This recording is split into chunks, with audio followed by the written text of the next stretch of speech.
And we are here. Welcome, one and all. Happy Easter, happy Hydesville, happy spring, happy Monday, happy Karen. Good morning, darling. Good morning, Mick. Oh, we've Oh, got a happy day now. We've got singing. one of my other halves. Hello, everybody. It's lovely to be here today, and I hope you're having a wonderful long weekend. Wow, it's Yes, the first weekend that we've sort of long holiday that we've had since Christmas. So it's all good. exactly. Yeah. Certainly is. Certainly is. And so yes, absolutely a happy Easter and a happy Hydesville to one and all. I want to start out um, with an apology, um, because I'm actually not going to be with everybody for 6 months.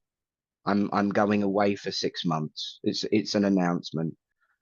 Oh, I'm I'm leaving the UK, and I'm going to Tibet to study with monks. really? Just a reminder to everyone that it's also April the 1st. April Oh, Fool, Karen. Sorry, I'm in a naughty mood today. I'm thinking, you can't do that. You can't leave Because me. if the opportunity come to spend some time in a monastery in the mountains, I honestly would take it. Because as much as I love technology, my eyes are getting worse, and sometimes you need a break. Yeah, I understand that. I understand that. But it's amazing because I'd forgotten that it was April Fool's Day. And the reason I forget now it's April Fool's Day is because it's my partner's birthday today. So I focus on that, not April Fool's Day. So we always focus on his birthday. But I got caught out, didn't I? I'm thinking, hang on a minute. You didn't say anything about that when we came on. And I completely forgot that it's April Fool. And I got, oh, I like what your mum just said a minute ago. Yes, she well worded that, She well did. spelled. She did. But Yeah. Yeah. it's ironic, really, because the reason April Fools exists is down to the Christian calendar when it moved from the old style calendar to the Gregorian calendar. The New Year's Day, January the 1st, started on April the 1st, and vice versa. I mean, and so people were still celebrating New Year's Day on April the 1st. And so that's how the whole idea Oh, I came see. I about. see. Yes. Um, Yes. to be honest with you, Mum, it's a good job you got your spelling wrong. Linda Brown says you even got me spelling wrong, Nick. It's a good job, really. You'd have been banned from Facebook for swearing. Your Um, mum got a bit worried then as well. I, you'd have thought if anybody was going to know that it was real, it would have been Mum. But I know. I know. um, I know. yes, absolutely, Laura Hall. Pinch punch, first of the month. May your troubles be little ones. Oh, Absolutely, yes. definitely. We've Definitely. got some really, really old traditions that We are have. rooted in mythology and mysticism and spirituality within this country, and Mm. I think it's wonderful. Um, but there we are. We'll come back to that in a minute. Actually, We will. We what have will. you been up to, Karen? How are you?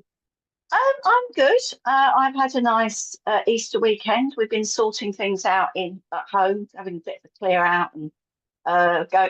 Mike went to the tip. We had some doing some bits and bobs like that. Yesterday, I went for a lovely afternoon tea at my local tea room, and it was really gorgeous, really lovely. So that was Love. nice. That was for Mike to celebrate Mike's birthday because he's working today. So that was really lovely. So enjoyed that. And today I'm here, and then I've got more jobs to do. I never stop doing jobs, Nick. I'm Yeah, always busy. But there you absolutely. go. Well, There you go. they do say she makes work for idle hands. Um, but yeah, no, it's brilliant. Well, I had a workshop yesterday about guides and going back to basics with guides, and of course gathering forces. You've got yourself. You've got the lovely, lovely, lovely Kate May ready in the background, ready to do Yes, tarot scope later on. We've got Richard keep trying his best, bless his heart, to keep us stable and steady and hand on the tiller. Because we've just got so much to unpack today. What with it we being have. Hydesville and Easter and April Fool, and of course people are going to want messages. If they want to do that, then they're going to have to start sharing, aren't they? Absolutely, absolutely. And also, Richard has been busting his little socks off trying to get us more followers on TikTok. And we've got over 900 now, which is absolutely amazing. So please keep going on to TikTok and following SPTV. And it's quite an interesting channel. I'm trying to get my head around it because, as you know, I'm not very good at this technology malarkey. So I keep clicking on things and thinking, oh God, what have I done now? The amount of conversations I have with friends about saying, my picture's disappeared from Zoom. I can't get on to join a call on Messenger because sometimes when the upgrades happen, then it kicks things out and you have to go back in. And I seem to spend most of my time these days fiddling about, trying to sort out all my bits and bobs on the computer or my phone.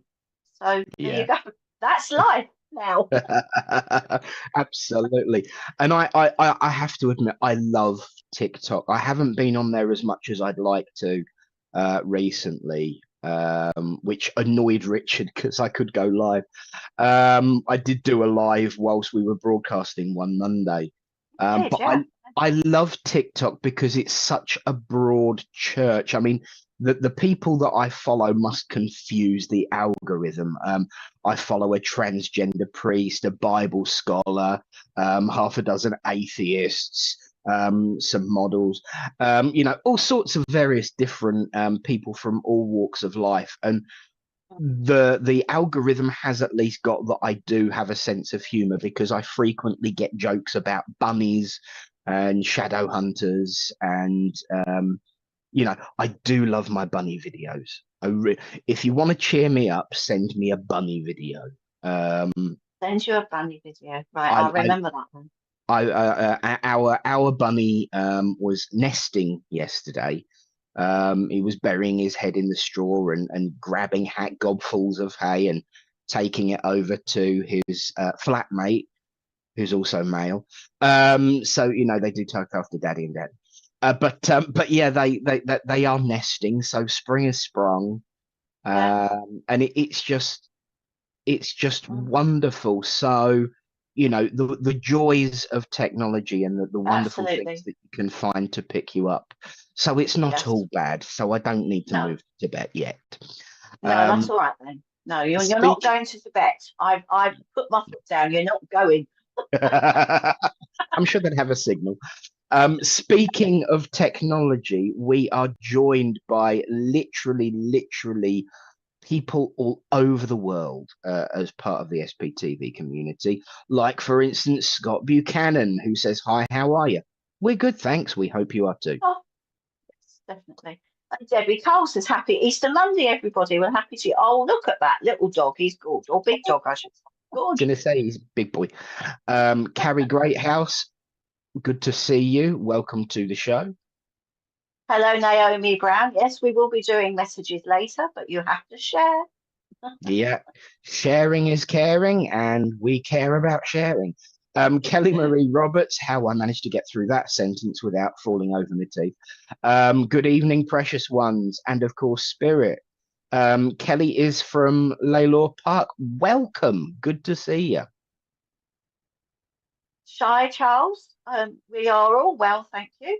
And we look forward to connecting with everybody on here today. So hopefully I will get a hat. Well, you never know. Let's hope you will. Oh, another lovely doggy. Oh, I love all the dog pictures from Yeah. Sam B. So thank you for that, Sam. What a gorgeous little face. Oh, look, more doggies. Oh, Mrs. MB has got a lovely doggy there. Oh, he's sweet. Oh, hello, Jessica Wynn. Happy Easter, and the same to you. And the lovely Kelly Rockette. Hello, SBTV crew. Good morning, Laura Haller. Nice to see you. And Robert Mace, good morning. Welcome to the show. Lovely, Tony. I hope you're feeling better, Tony. Good morning to you. Hope that voice is back. Been missing my chats with Tony, but you need a voice to chat, Absolutely. vocally anyway. Tracy Definitely. Boyles shared. Well done, Betty Boo. Thank Picture you, there of it. Tracy. Thank you. Good morning, Chrissy Wheatley. Nice to see you. And Eunice is on fine form this morning too. Say hi to Barry for me when he gets there. Hello, Tina Simpson. Lovely to see you. And Wendy Lindsay. Good morning, sunshine. Morning, Wendy. Hello, Tony Coppins, and thank you for sharing. And Jackie Dijon, good morning to you. And of course, a heartfelt good morning to everyone joining us, wherever you are, whatever time zone it is. The times might have changed a little bit for everyone because of daylight saving hour change. But we are here, we are cheerful, we are ready to serve. And of course, the ability to communicate. Oh, that went very butch, didn't it? It did, didn't it? The ability. I've suddenly become a sexy radio host. Not really. Um, I've got a voice for TV and a face for radio. We are talking about today the fact that it is Easter in Hydesville and April Fools, but we are talking to everybody because of technology. And we were having a bit of a walk down memory lane earlier on about technology. And even I can remember the days where if I wanted to know something, I had to get off my BTM and go down the library because there was no Google, there was no internet. The best computer that you could get in school was the BBC ones with the 6-inch floppy. I always wave my hand like that when I think of those discs because they just flap. They're really good for keeping yourself cool.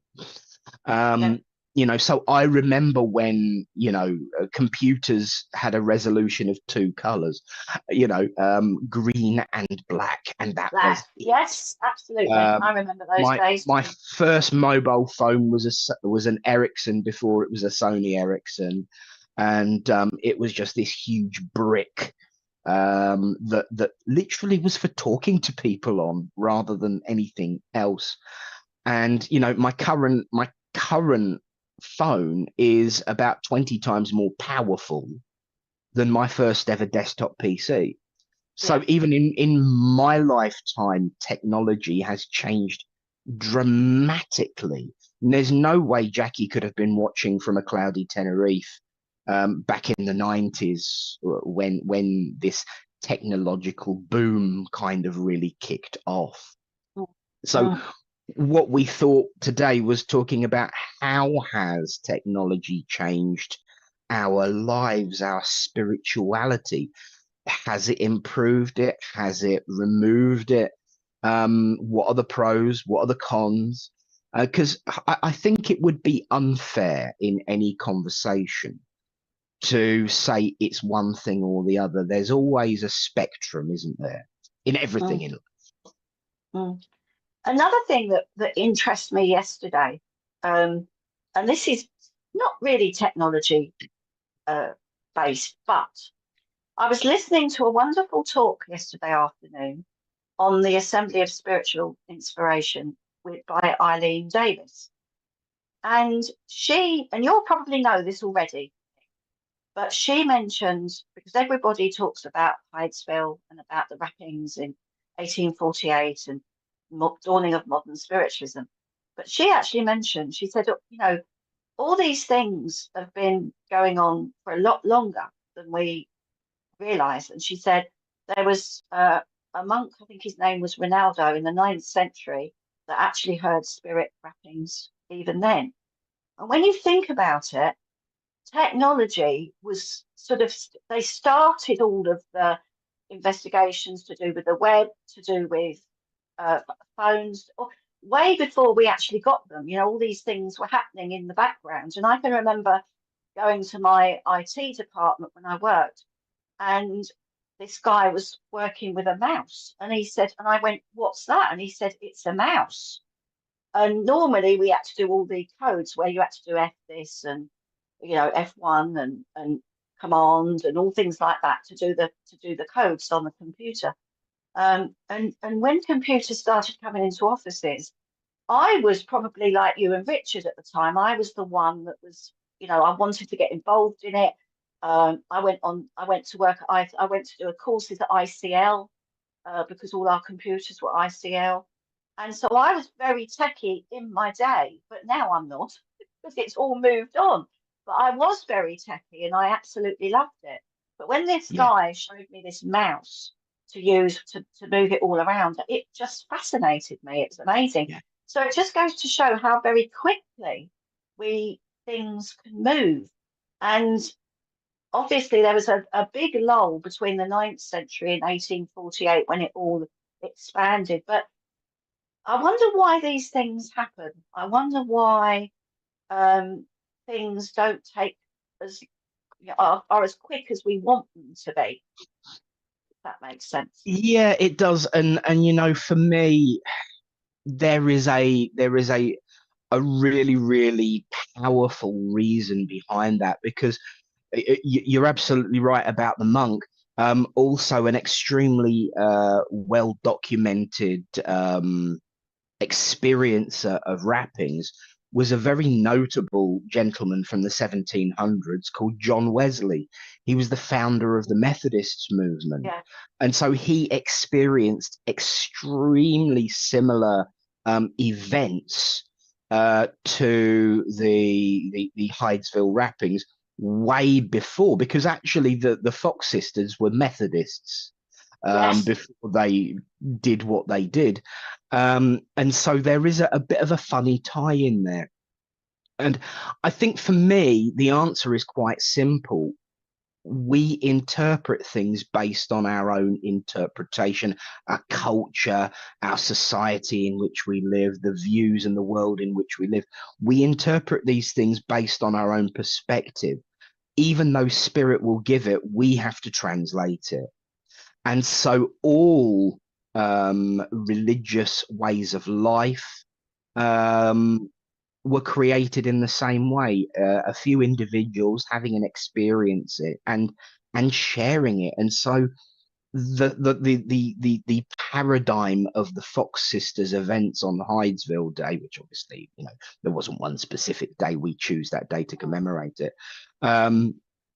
Those events are basically the core of every major stepping stone. And of course, it takes a while for things to kick off. Technology, on the other hand, has made it possible for the kickoff to be a lot quicker. But you're absolutely Yes. right. There is always this transition period from happening, growth, development, whether it be technology, whether it be experience, whether it be culture, whether it be ways of life. Technology is a tool, and the Yes. tool is in exactly the same way as a religion or a way of life is. It's how it's used, and it's Yeah. the same with all these different ways of life. But yeah, John Wesley, who founded the Methodist movement that the Fox sisters were, also had those experiences, so there is Yeah. continuity in it all. Margie O'Brien, sorry, Margie, yeah, one of those days. Margie O'Brien says, now technology sometimes can bring through messages from spirit as synchronicity, and also undeniable messages that randomly pop up in photo slideshows and the like in divine timing. Spirit are very, very good at using divine timing, very, very good at using any tool. If you think about the simplest form of, once upon a time, you would open a book and get a message. Monks used to do that with scripture.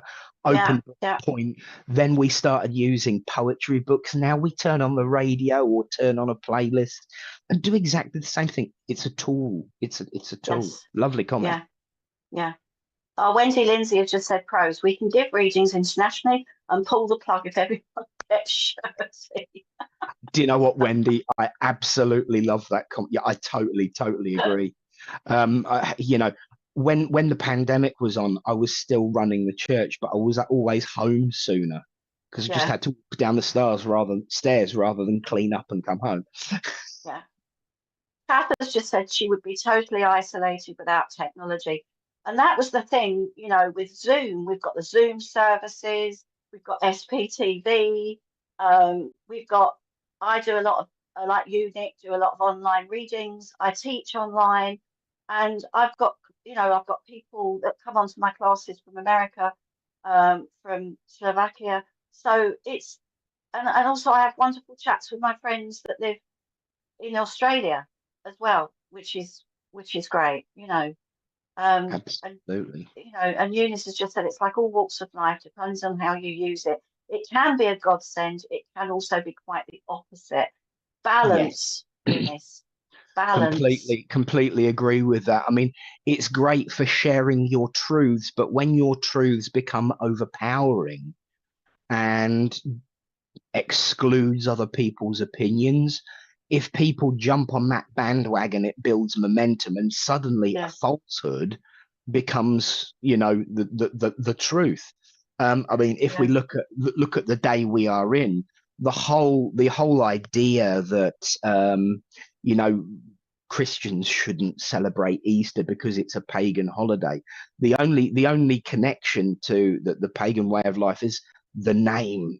All of the traditions that are followed from Easter bunnies to eggs actually came as part of the yes. Passover tradition from Judaism. But if you read the internet, there's people, I mean, you've only got to look at Jesus Week to see how people behave about various different connections with other religions. I love the connections with other religious ways of life. I I think do. it unites I do. people. Absolutely. I love it. And at the end of the day, it's what people believe. And if we all bring it together, does it matter where it comes from? It's a Absolutely. tradition. It's something that brings families together, friends together. Let's meet over Easter weekend. Let's go out and do something. Let's Yeah, enjoy life. Let's celebrate. And really, when you think about it, Nick, that's what the message spirit bring. They want us to exactly. live. They want us to love, and they want us to find the joy in what we do. So it doesn't matter where it comes from, Yes. or like my religion's better than your religion. I mean, we're both spiritualists, but we're just from different, maybe branches of that Yes. faith, that religion. But we come together, we enjoy our chats, we enjoy celebrating Hydesville Day. Everybody enjoys a chocolate egg, or you know, seeing the Easter bunny or whatever. But it is spring, so people Yes. go out and they meet people, and that's what it's about. It You know. is. It's that moment when we realize that the dawn has arrived. Interestingly enough, that's where the word Easter comes from the Germanic goddess Aostra, which means east, which means dawn in the Ah, Germanic language. So it is the dawn of the year. The sun is rising over the mountains. And for some people, bringing it back to technology, that is a moment where we start feeling much better about ourselves. But if you've got nobody to share that with and you're on your own, it has no impact.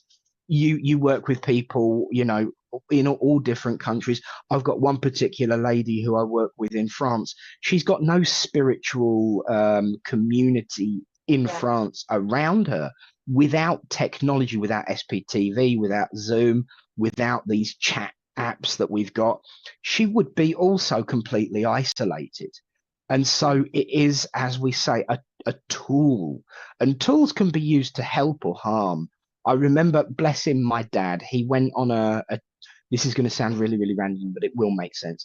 My dad went on a chainsaw course for his work, and he was having an interview, and the man turned around and said, aren't you worried that it's a dangerous piece of equipment that could harm you? And my dad was famous for having a pen behind his ear, and he went, here, this. I can use it to write down a message to you. I can compliment you. I can slag you off. I can make you feel happy. I can make you feel upset with it. I can also poke you in the eye and blind you. He says, but it's not what it's designed for. just like a tool. You use it what it's designed for, there'll be no harm. And it's the same with everything Yeah, in life. If you it use is. it in the appropriate fashion, no harm can Yeah, come. yeah. And also, sometimes things take over our lives a little bit. And that's when I said to Eunice about the balance, because we have to Absolutely. have we can't stay online all the time.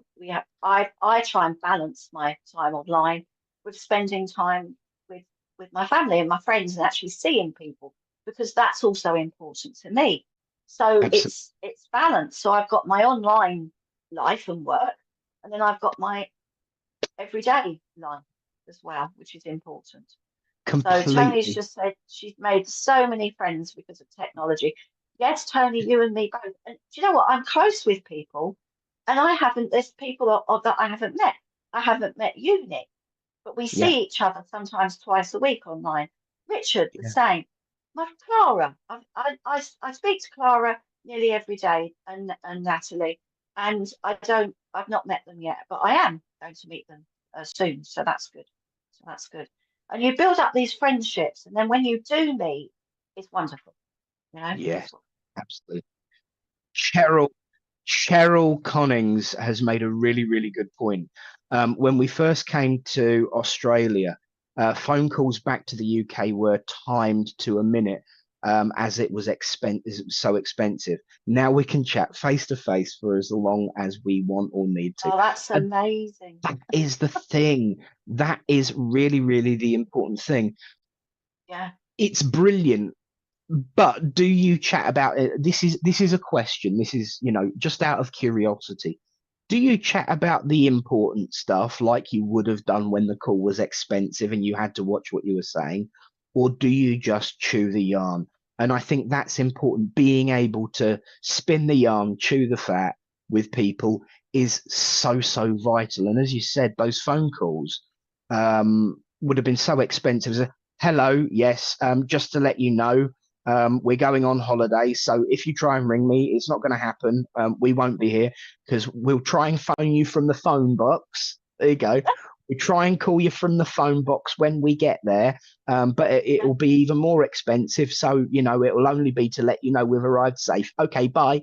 And now you can actually enjoy a relationship because it's better technologically.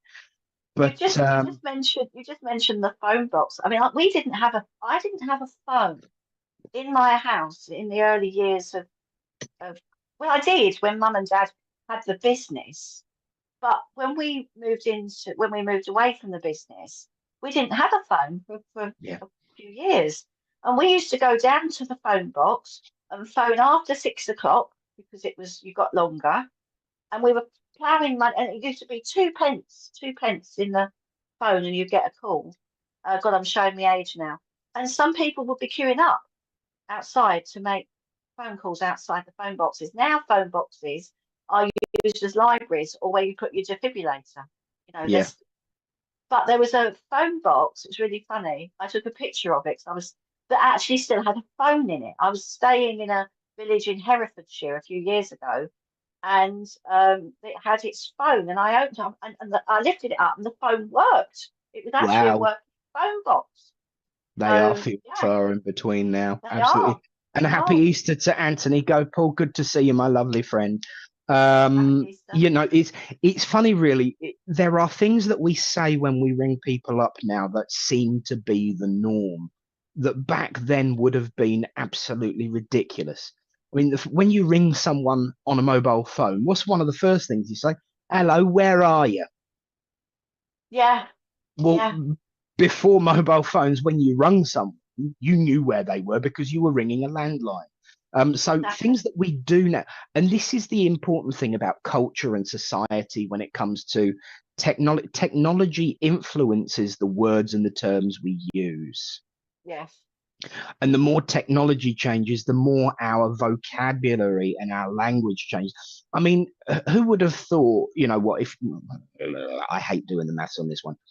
If I'd have turned round to my mother 30 years ago and said, I'm just going to Google something, I'd have Yeah, got a funny look. Yeah. Now she rings me up and says, "Can you Google something for me?" You know, all of these different terms that have No. entered the language, that they're what's known as colloquial terms, and it makes me worry because certain words, I mean, we've got one really, really big one right now in the word Twitter. You know, Twitter was part of the language. Now Yeah. Twitter is taken over by X. That word will, over time, start to disappear. If we then go forward like 500 years and start reading information about the early part of this century and Twitter this, Twitter that, Twitter the other, what are people going to think? Because as a business starts to fade away, so do the words that relate to it used. And so, Mm. I mean, perfect example. If I were to turn round to say online here, I might be lucky and say, for mash get smashed. You know, there would be people like, what is he on about? Yeah. But anyone of a certain age will know exactly what I'm talking about. And that's the problem with language. And it certainly relates to technological usage because as things change and get replaced, the terms that we used in relation to them also get lost in history. I mean, another thing is what we do now, and whereas you just ring someone up, it wouldn't matter what they were doing or where they were. You'd ring somebody up. If they didn't answer, that's fine. But now, and I do this, and I think, why don't I just call that person? I text someone, is it free to call? Are you free to chat? Because on a text, so you send a text first before you phone them. Or I was watching a program on TV a few years ago, and somebody was saying, "Oh, if my phone rings, I think, who is it?" Instead of just picking up the phone, because everybody is doing more texting now as well, rather than actually speaking in some regards. And also, people are sort of maybe not getting together as much. I mean, don't Yeah. get me started on the shops. Just don't get me started on that one. You walk down the high street or you walk in the precincts now, and there's hardly any shops, which is sad because I love, Yeah. a wander around the shops. You know. It's- Yeah, Richard's yeah. right. Yeah. WhatsApp is now king. I mean, I've got so many WhatsApp groups to keep people informed about what's going on with um with my classes. I do video chat on WhatsApp. What WhatsApp is a very, very strong way of Player. communicating. Yeah. Really Definitely. is. And yet, a few years ago, when somebody said, "Oh, WhatsApp me, like Google it, WhatsApp me that information." That's what people say. So that's another one to add Yeah. to the list. Just Yeah, I'll send WhatsApp you. me. I'll send you a WhatsApp. There was a time when you say send me a WhatsApp, and it would be related to the word "what's that." Yeah, And it's absolutely the thing. So I mean, we have spoken very much about the positives, the connections, the be careful, use it. What are for you, Karen? And you've just started shifting the you've just started shifting the conversation to the lesser good part of it, like the yeah, disconnection, the disparity, and those moments where we lose our connection with the physical world by spending mm, so much time staring at a screen. So, friends at home, what are your negatives?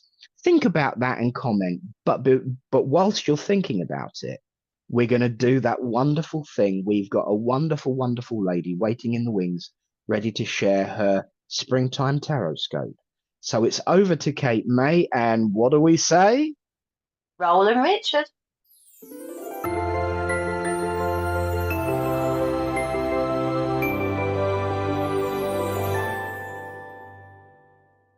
Morning, everybody. It is your week ahead tarot reading. My name is Kate May, Modern Day Mystic. You can grab me on katemay.co.uk. Okay, let's have a look for Aries, for the week ahead, Aries. Extra happy ever after card, Aries. This is going to be a great week for family, for feeling emotionally contented, feeling successful, particularly within either family situations or emotional situations there. This card indicates for you that really you're touching gold all week, Aries. It's a great week because you do have the sun in your sign as well. So happiness, contentment and success is all yours this week, Aries. Taurus, new love could come in for you, Taurus, or new emotional things coming in for you. The hand in this particular card, Taurus, indicates that you're going to get an emotional offer. The bird, the dove, is the dove of peace. So love is in the air, peace is in the air, Taurus. New opportunities connecting you to emotional happiness and the potential for emotional growth and spiritual growth. Cups can be spiritual as well. So great week for you, Aries, with the potential of new emotional things coming in. Gemini, the Ace of Swords. New ways of thinking this week, Gemini. You're going to be smart. You're going to be on it. There's logic coming your way. If things have been a little bit challenging and perhaps you've had a mental block and every time you try and do something that you get like stuck halfway, in a minute, this card indicates you're going to have a breakthrough. So this week, expect a breakthrough, Gemini, where you'll be able to see things clearly and defuzz whatever's going on in that head of yours. New contracts could come in as well for you, Geminis. Cancer, celebrations, time to let your hair down this week. Enjoy yourself, find people that you feel connected with, find people that you feel perhaps like your sisterhood or brotherhood, but enjoying yourself, letting your hair down and enjoying yourself. But there are going to be some great news this week. There's going to be some great news this week, Cancerians, to bring celebrations your way. Leo, it's all about security, stability and business for you this week, Leo. Great week to feel secure, great week to feel that stability. Could get some really good business advice. If you're starting a new project, it's going to be very successful for you. Get organised, particularly with material things, your home, your finances, anything with a material connection. This is the week to get organised because it will pay off for you. Virgo, your hard work will pay off. Keep doing what you're doing, but don't forget to enjoy a little bit of luxury this week. You can afford it, Virgos. You've put that time and energy into things and now you can reap the rewards. Your efforts will pay off for you. Some of you could be looking at holidays abroad and redecorating your home, but you've got that security and that sense of comfort that only you have been able to build, so now you can enjoy it. Libra, sneaky card. Watch your back this week, Libra. There could be somebody around you who's perhaps trying to steal your thunder, steal some of your ideas. Perhaps it's you that's being a little bit steely there or sneaky. Sometimes we've all got to be one step ahead of the game. No one likes to admit that they're being sneaky. So you have to be honest with yourself there. However, you could get caught. If you're doing something wrong or if you're cutting corners in any way, that's not going to work out the best for you. So be open and honest. Think smart with your actions there. But perhaps watch your back with people. Scorpio, trust your intuition. All is not clear. There is hidden elements going on around you, hidden vibes there. So it's going to be really important that you trust your intuition. Perhaps you're keeping some secrets. Scorpio, you are a private, secretive sign, so no wonder you have the secret card this week. So things going on around you, particularly spiritual, emotional, you might feel that you just want to keep it to yourself before sharing it with everyone. The ultimate, though, is to trust your gut feeling. Perhaps some of you will be looking at joining a course or development class as well. Sagittarius, 5 of Cups. Look at the cup half full, not half empty. You could easily get down this week. You could easily feel sorry for yourself. However, it's going to be really important that you don't focus on what's lost or what's gone and that you turn your head up and you look around you and you see what is there. Good things are coming if only you can see them. Capricorn, boundaries are important this week, Capricorn. Some of you could be having promotions as well or leveling yourself up. But in a nutshell, boundaries and being more controlled with the situations that are around you. Excellent news if you're looking to go further afield or looking to have more authority and control within a situation. But really put your boundaries in place so that you and everyone else knows where they stand. And Aquarius. All is not clear. You need to trust your intuition and perhaps do a little bit more research, Aquarius. Dig a little bit deeper and see what goes on underneath. And Pisces, trust your intuition. Perhaps things aren't quite clear for you either, Pisces. It's going to be really important that you understand there could be emotional changes. One day you'll feel like this, one day you feel like that. So trust and go with the flow.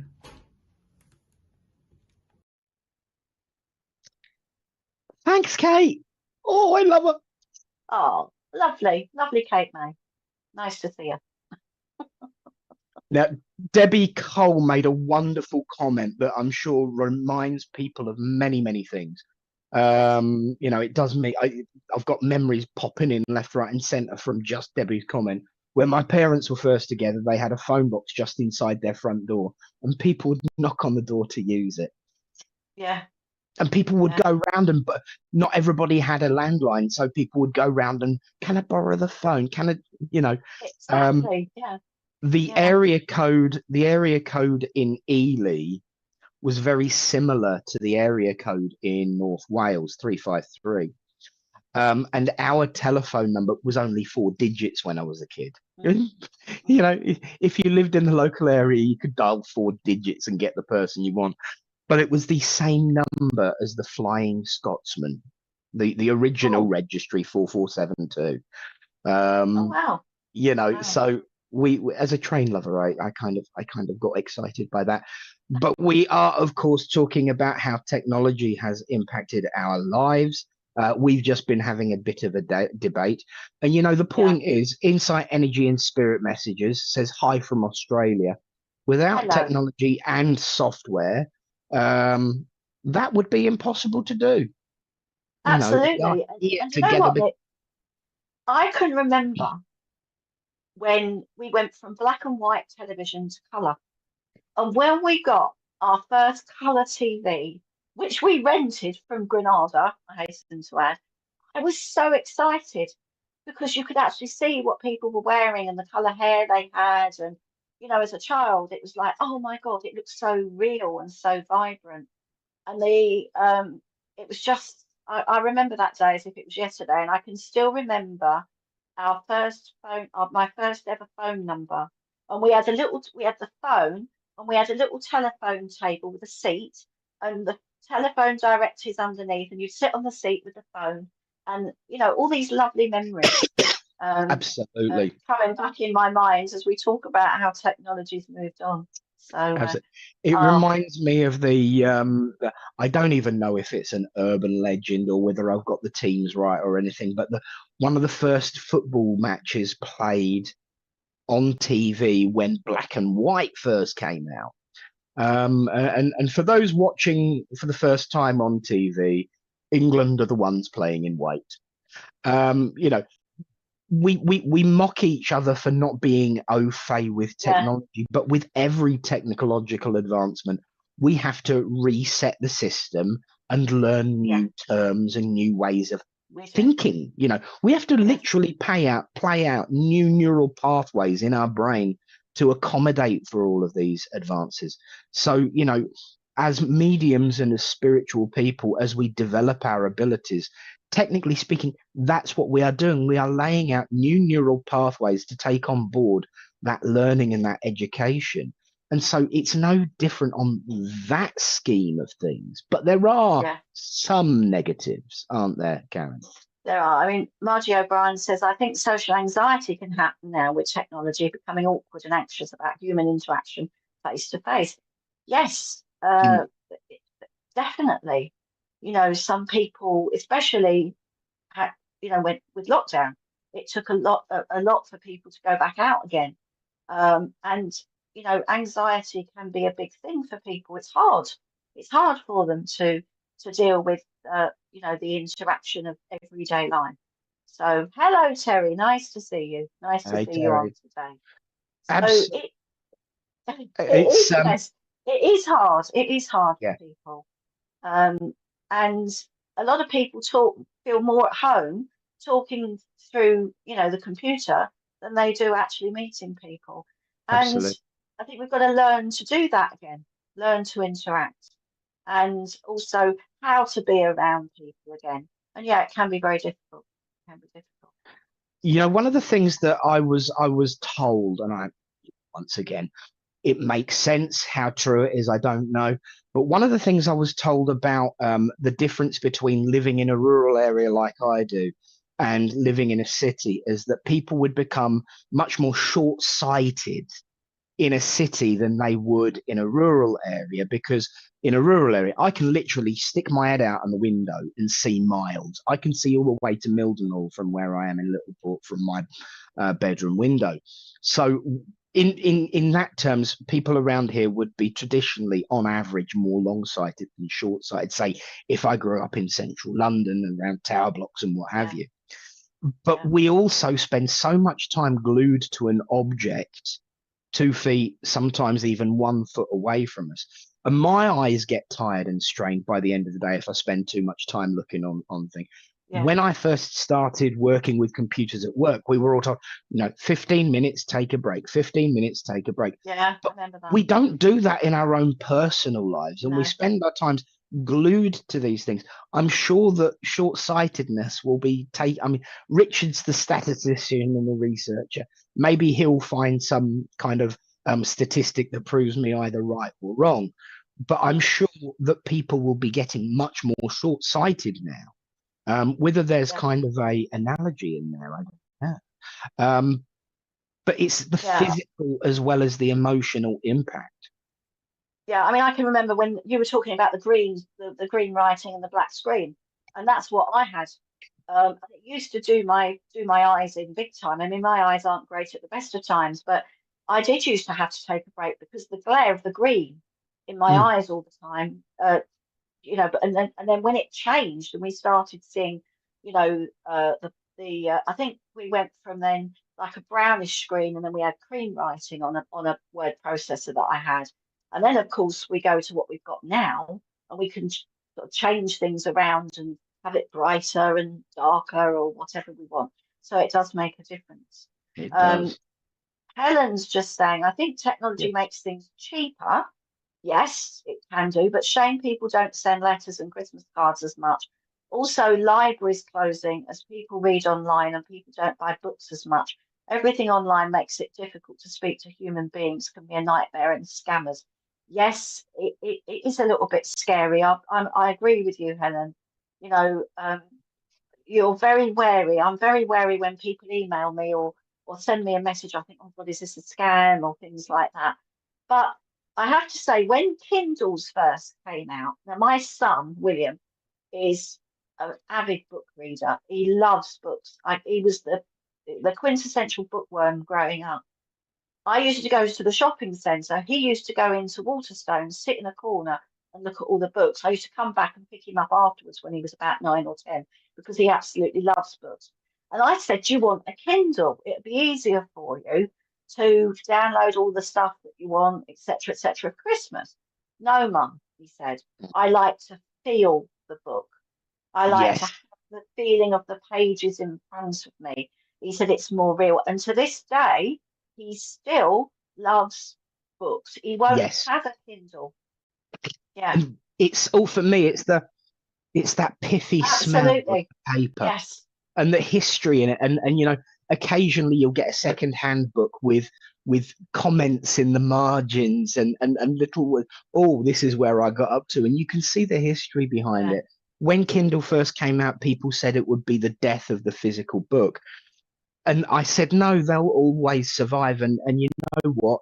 Kindle hit its pinnacle and then books started creeping back up again, because we do have a desire as people to combine the past, the present, and the future. And we always look back with rose-tinted spectacles, to be fair, sometimes at our past, but it also keeps us rooted in things that matter, like physical and your son's comment about the books. It's physical contact, it's connection. And that is why Helen would be disappointed about Christmas letters. Ironically, our cousin in America, Helen, mum's cousin, my second cousin, in America, she always sends a letter over Christmas. Always sends a letter over Christmas. So it's not as popular as it used to be, but even that's not gone yet. No, it hasn't. And the Christmas card as well.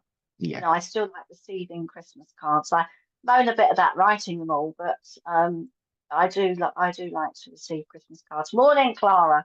So you slept in today, but it's great to see you now. It's lovely to have you with us. And yeah, it is. I think it's important. Again, it's the balance of technology and also seeing people.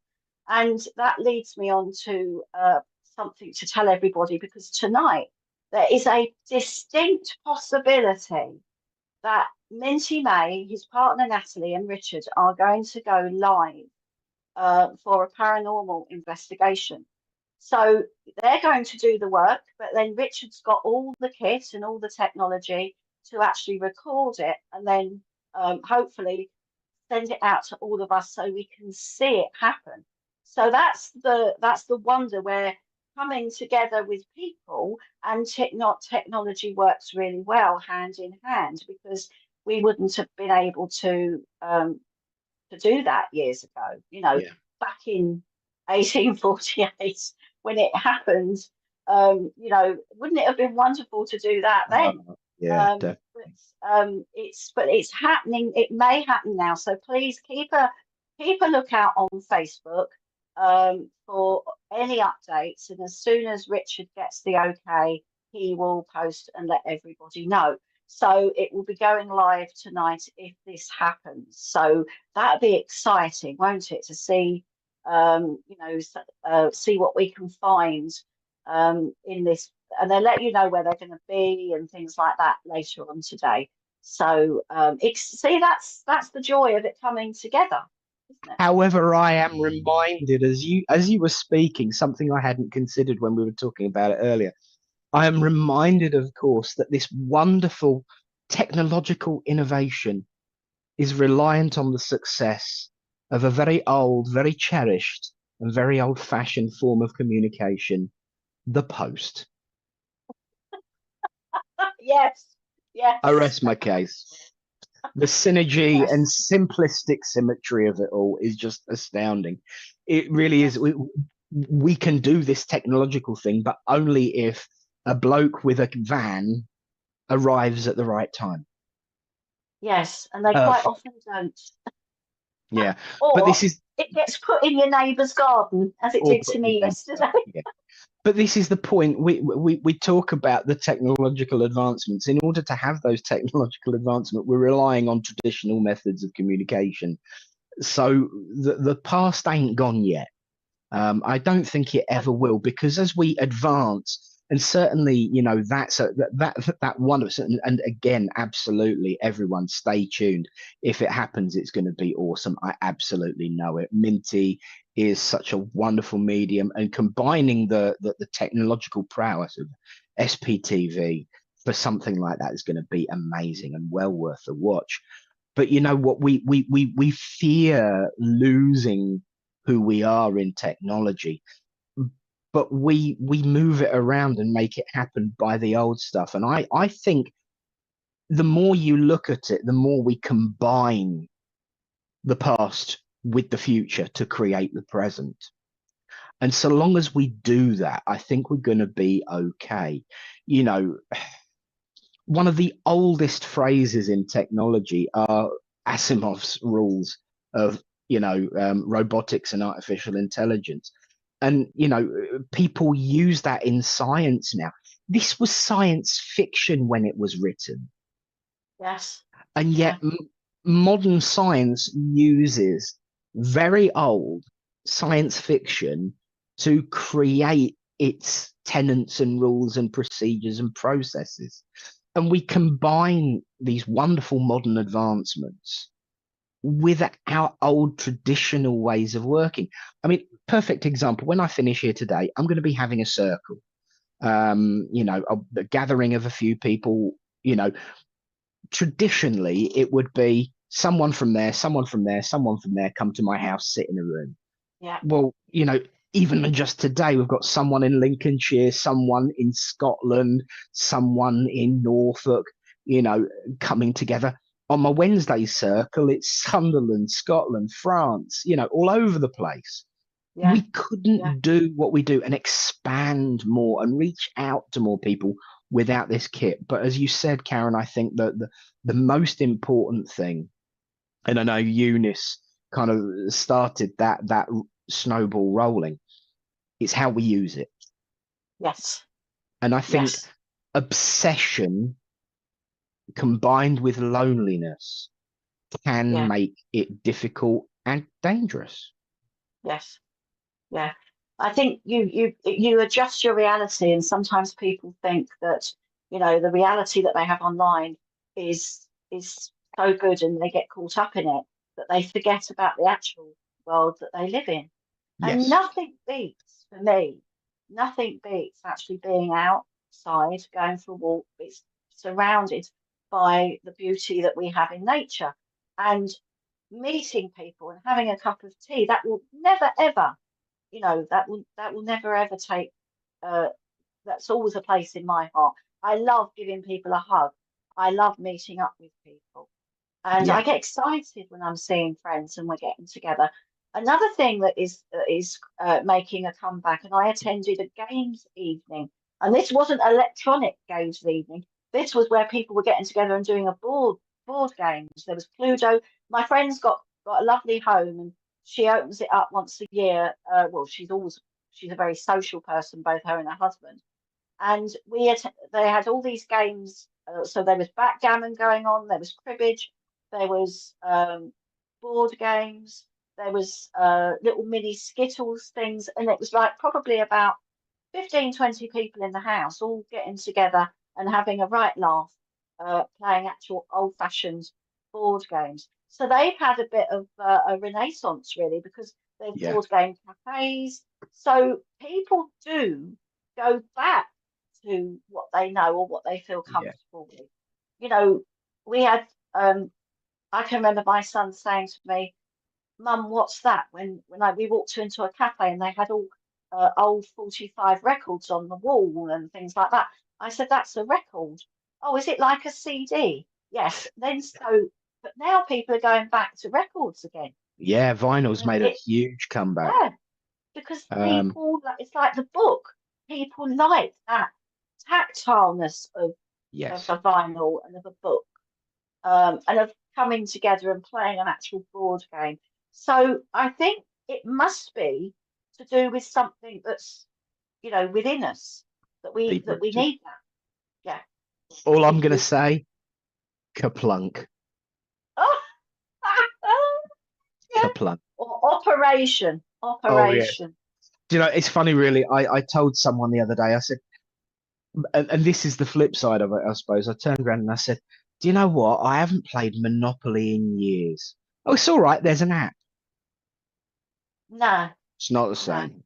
You've got to move it round the board, your little dog or your hat or whatever you have, your car. You've got to move it D round the board.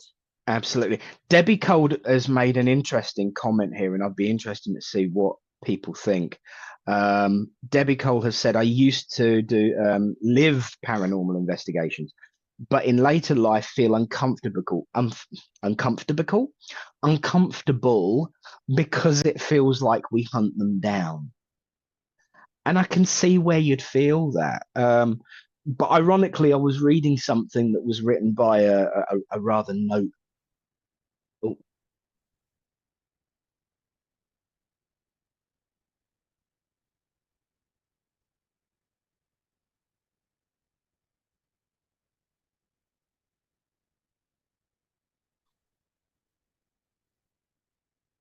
right, okie dokie.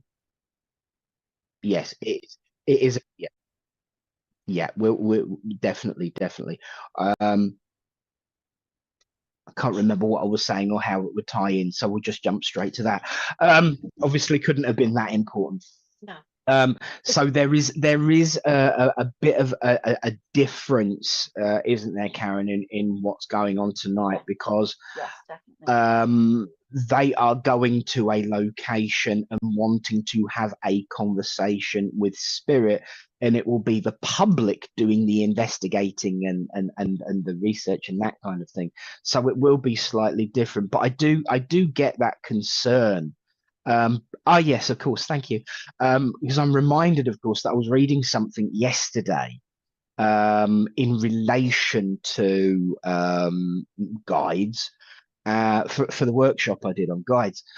And it does tie in with what we're talking about to a degree, because it said there, of course, one of the accusations that we get as spiritualists from other ways of life is that we summon and disturb the spirit world. The dead, yeah. But that's not actually true. And anyone who's spent any time connected to spirit know the only one getting disturbed is us, because they have no worry about what time of day it is to come through or location, particularly the shower and the toilet. Frequently getting bombarded with information in there. So it is more that they want to communicate and we are in receipt of that information. But when it is an active hunt, I can see where people might be concerned about that. But why should a spirit based in a location not want to talk, not want to be, having a conversation? So once again, it depends how that operation is completed. Absolutely. Which is why I like what Richard's just said about tonight. Yeah. Any physical phenomena that happens, if you think about it, the spirit world have always said, hello, we are here. We want to talk. Going back to the 9th century, back to 1848, they set out, we are here. And when I work with the spirit world, we don't summon the dead as much. They are living energy, then they can come forward and talk to us. And we send out that intention to say we are willing to receive your communication, and we invite them to join the conversation. That's how I say we're inviting spirit to the conversation. So if they want to come, they do. If they don't, it's up to them. Absolutely. It's a freedom. It works both ways. We're not like, who do you want to call Ghostbusters?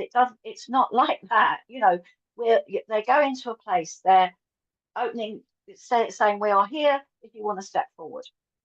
So it's absolutely entirely up to them whether they come. I have been to numerous paranormals, and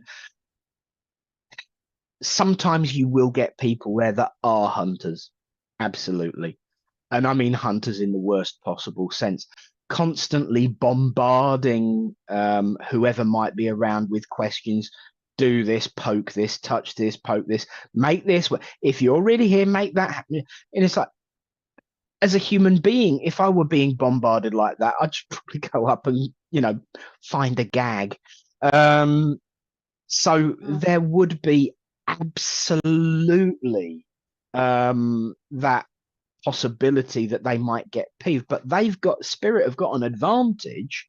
They can just leave and not be noticed. So that person can stand there and talk to themselves all night and get absolutely nothing because they've wound up the spirit person. So the spirit person goes off. The advantage for spirit is that they don't know they've gone, because if they're bombarding them like that, they'd know that they weren't going to get anything in the first place if they were genuinely communicating with spirit. Because I'm sure you realize as much as I do these days, Karen, we're the ones that don't get a word in edgeways with spirit. When they're the ones hammering it home and go, oh, and don't forget to say this, and don't forget to say that, and don't forget to say this, and don't forget to say that. And, sometimes it can be a little bit of information overload. It's like, please, could you slow down a little bit? Thank you. No, I want to tell them this. I've only got 10 minutes. And so it is spirit that are the ones summoning us and bombarding us. And it should be, and thank you, Clara. Yeah, it is about the respect for it and the way it's done. Absolutely. Yeah. And you've got to have that respect when you work with the spirit world. And I say to my guides and helpers sometimes, I think I felt, this is going back a few years, I said, look, I'm going on holiday and I just want to have a bit of a break. And they went, okay, because I'm just tired and I just want to spend time with my family. And I say to my students, it's a partnership. You work together with spirit. You understand them, they understand you. And when people say to me, oh, spirit are making me do this, spirit, no, they won't make you do anything you don't want to do. It's a partnership. If you want. Absolutely. And there's people that I've met that are very good mediums, and they choose not to work either on platform or do private readings. it's their choice. But, Yes. you know, I also believe that sometimes the spirit that they are working, and sometimes they don't realize they're working in sometimes what they say, or what they do. But when you need that break or you don't want to do anything, you speak to your spirit team. You know, you have words with them and you work together. And I said, at work, in your physical work, you'd have a team meeting. You'd sit down with all your colleagues and say, right, we're going to do this. This is what we're going to do. They've got to understand you and you've got to understand them. So Absolutely. for many years, I would not entertain any trance mediumship at all. I went, no, I just would not let go. I just didn't feel comfortable. But now, or the last year, I actually said, okay, let's do it. Let's see where Yeah. we are. Let's see Lead what on, we Macduff. can. And now, all Absolutely. right, okay. And now it's starting to change. So there you Absolutely. go. And thank you to Suzanne Medium. This is such an important conversation to help people understand how it works. You know, this is the advantage of technology. It's also the disadvantage of technology, because you can share your truth and get it out there, but there will also be people who will sharing what they perceive to be the truth that might cause harm to that truth and how it works. And it depends on how it's said and presented, that whether it will resonate with you or not.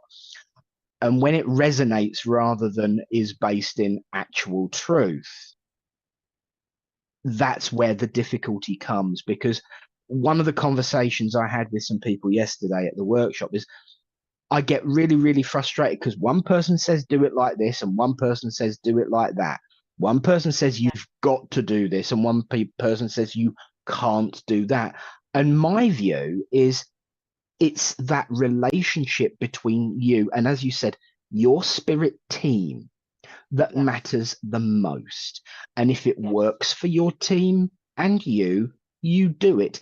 If it doesn't, then what's the point of enforcing it? Because you are in a mutually respectful, appreciated relationship with that person, be it a working relationship, be it a friend level relationship with your guides and helpers.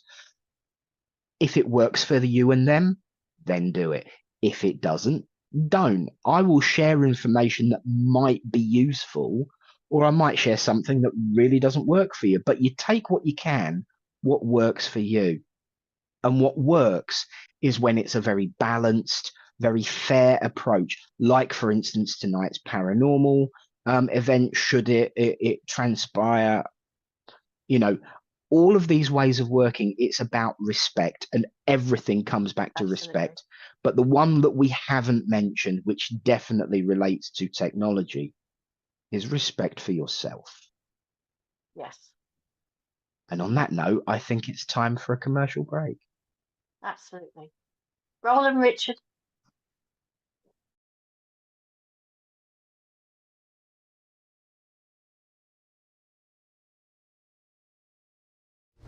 Help Spiritual Psychics TV grow our TikTok channel. Connect with us at sptv UK. We're on a journey to reach our next milestone, and we need your help. Follow us today and support us going live. Imagine getting personalised readings, discovering your card of the day, and so much more. Don't miss out on the opportunity to explore new adventures with us. Follow, engage, and transform. Join our growing community at Spiritual Psychics TV with @SPTV UK on TikTok. Introducing the SPTV app, your digital spiritual guide for an enlightening journey like no other. Immerse yourself in a world of audio and visual content crafted to inspire, educate, and entertain. Seek guidance with our card of the day, choosing up to 6 cards for personal insights. Enhance your daily life with our wellness section, featuring nutritious recipes, affirmations, and balanced living tips. Explore our spiritualism section for a deep understanding of the religion, its principles, and spiritual answers. Unravel the secrets of the clairs and broaden your spiritual horizon. Easily find local readers, therapists, centers, or churches with our comprehensive directory. Stay connected with live broadcasts, check our schedule, and get to know our insightful presenters.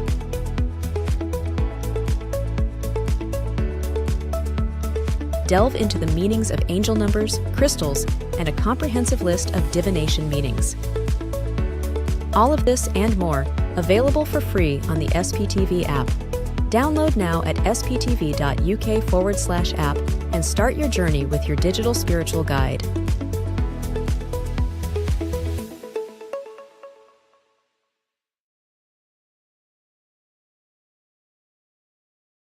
Tonight from 8 p.m, Claire Pasterfield hosts her show Heavenly Sprinkles for an evening of mediumship readings.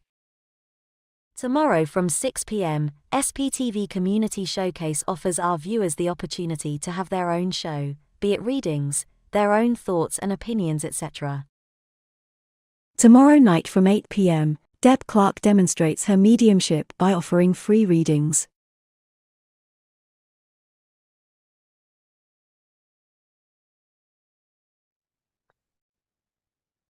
And we are back. And there's a very important announcement about tonight's show with Claire Pasterfield. Yes, definitely.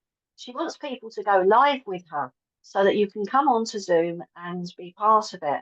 So don't forget, come on tonight to get a lovely reading with Claire Pasterfield. And the way she does things is slightly different to how we do things, but it's, you know, what's amazing is how all of these wonderful hosts on SPTV work in their own individual way. So you're getting a different dimension to connecting with spirit or connecting with your own spirit on the psychic link as well. So come on tonight with Claire Chesterfield at 6 o'clock, I think it is. So don't forget, tune in again. 8 o'clock tonight. 8 o'clock tonight with Claire Pasterfield. So if you're free at 8 o'clock, another wonderful way to connect. And you can actually come on live and be with her as well. This is what she wants. This is what she wants. So come along. Come along. And preparations are coming on well on the way for tonight's hopeful proposed paranormal investigation, because Richard's just found his batteries. That's always a good thing. Breaking news, Richard's found the batteries. We are going to dive in with some messages now. We are going to communicate with the world of spirit. So once again, please be reminded, share, comment, react, and don't forget to go and find us on TikTok. We're so close to hitting that magical 1,000. We are. And Faye, hello, Faye. Enjoying watching you. Good to see you, Faye. Hope you're feeling well. We've got 15 shares, so keep up the sharing. Look, Faye, I know you in particular are mutual friends with me on many spiritual groups. Share them to that, and everyone else can do the same. Share to all of these wonderful spiritual groups that we're allowed to, you know, these spiritual locations where we all share our different respective groups. Share it to there as well. Share it to your feed, share it to your groups.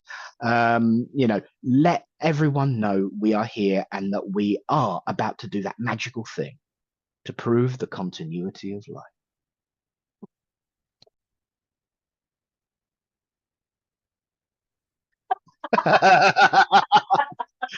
More breaking news, but unfortunately I can't share it on here.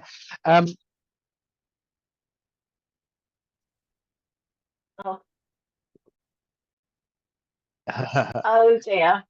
Oh dear. I don't know. There we are. It doesn't solve your problems. It doesn't solve your problems, but there you go. There you go. So there you go. So we're going to invite the spirit world to join us now, aren't we? Absolutely. So going to say let's get in as many spirits as we can. Who's going first? I don't mind. Cool. I do have a gentleman here actually. Go. Waiting patiently. Now it. Pardon. Right. Okay. So I've got a gentleman here, and the first thing that came into my mind was the laughing policeman. So would anybody understand? And I feel this gentleman is quite a cuddly guy. And I just feel, would you anybody understand a gentleman that used to be involved or worked as a policeman? And I just feel that he's going back a little bit here. So I feel that this could be grandfather. And I also feel that he suffered with his chest. And as I was laughing, I do feel that he had quite an infectious laugh. And I feel I want to, as you know, a bit like the laughing policeman, because as he's laughing, he's sort of moving around like this. So I just feel that he did have one of those infectious laughs. And I feel that he was a Bobby on the beat, because I just feel that there was he definitely uh, he definitely was involved in the community, because in my mind now I'm getting sort of like the policeman from Dixon of Dock Green back in the 60s, that series. So I know that he was a community policeman. I know that he suffered with his chest. Does this make sense to anybody at the moment? If it does, please, let me know. Nothing at the minute. Okay. I was I just, afraid you were going to say nothing yet, Richard, oh God. because that makes a lot of sense to me. Oh, you can understand this, Nick. Okay. Sorry. All right. Well, that's okay. I'll just do a quick message for you. Because he's just coming in. He's got a cracking sense of humor, but I also feel that he would have actually said it as it was, and he had his own form of philosophy that he had. But you know what? He used to get to the heart of the problems within the people that he worked with. And I also feel that he had a lot of impact on the youth at that particular time, and he helped a lot of people sort of to steer back on the path that was a better path for them. And I do feel that he actually would listen to people instead of cuffing them one or taking them down to the police station. So I Yeah. just feel that he would say he wanted to understand the crux of their problems, where it stemmed from. And I want to say he was a man of his time. This is what he's making me aware of. He was sort of like ahead of his time, I want to say. So he's just stepped in. And would you understand that you would have actually had the song, The Laughing Policeman? Yes. You would understand that, because I've actually got that song, The Laughing Policeman. And I also feel that he he would have actually liked a drink every now and again, because he's showing me, I think it's whiskey. Would you understand whiskey with him? Not whiskey, no. No, No. but it's Okay. the right it's the right color. It's The right colour. Okay, because I know it's sort of that darkish spirit colour. And I just feel that he would have sometimes come home and just sort of think, oh, I need a quick drink. But that's just sometimes something that he did. But he's just stepping forward, and he just wants to be connected to you. And he just wants to send his love. Okay? All right. Thank you. My I'll pleasure. tell you about it, but you're absolutely right on everything. Okay. The reason you got confused is because he would have bitter, but it would be in a small glass. All right. Okay. So it's the right color, right size glass, All just right. differently. Because he liked a little one. Oh, okay. He lost. Fine. Like He a had a wine. he had a kidney removed. So in actual fact, it would have had the same effect as whiskey on him. Okay. Right. Have It's it, Jack. funny actually. The communicator that I've got coming through has been reading the closed captions. We've been talking about technology today, and been mocking the closed captions, because sometimes they're absolutely brilliant and sometimes they're absolutely rubbish. I can't actually say what my computer translates mediumship to say without getting in trouble. But I mean, poor Claire, it translated pasta field as custard field. And this person has been analyzing every single word, because I don't normally notice that much. But this person who I've got with me was very analytical and slightly critical of anything that wasn't right. And I'm starting to feel myself become a little bit more, in my opinions as to what's right and what's wrong. And so this young lady, I call her, she would have probably been in about 60s or 70s when she passed. This young lady, she was like, oh, thank you very much. Bit of a flirt, really, on a gentle flirt, not a naughty flirt. But this lady was very, adamant about things and very structured about things, and would be very critical of mistakes and comments that were not pronounced. Pronunciation had to be correct. This lady, I do feel, would be motherly, grandmotherly connection. I feel that she was in her 60s, 70s when she passed. She was a very formal lady in public. But when it came to being together, when it came to being together with family, she was much more relaxed, and she's feeling a little bit softer now and much more gentler, unless something wound her up, in which case the would be back. And I feel that slowing down as well is related to her health, because as I start to feel that build up of how she would have passed, I just feel myself drifting off and becoming very, very. Thank you, darling. Of course, it's because she was on these pain relief in the last few maybe days or weeks, really, really strong pain relief, and I can actually feel that drifting, and it's like I didn't like it because I was not in control. So this lady would have had pain relief towards the end of her physical life. She didn't enjoy it because she didn't feel in control. Once again, this woman was all about control. And she's saying, yes, whoever it is that I'm coming through to would have said, yes, I was a controlling what's it. And it's absolutely true. And yes, I did use the word what's it to translate another word that would have been said. So there was a little bit of a love-hate relationship between whoever I'm coming to and this lady. It wasn't aggressive. It was playful for the most part, but based on the fact that this lady here could be rather demanding, controlling, and focused. So I don't know if anyone can understand that. If you can, please shout out in the comments. I heard, what was that name I heard? There is a connection to a John. There is a connection to a Sarah. And I do feel that this month is important, the month of April. And as I getting closer to her, as well as that medication feel, I know that there would have been a problem across the chest here. It does feel very, very heavy and very, very tight. So I do feel that that would have been more to do with the heart than anything else. Clara, bless you. My mother-in-law was a controlling what's it.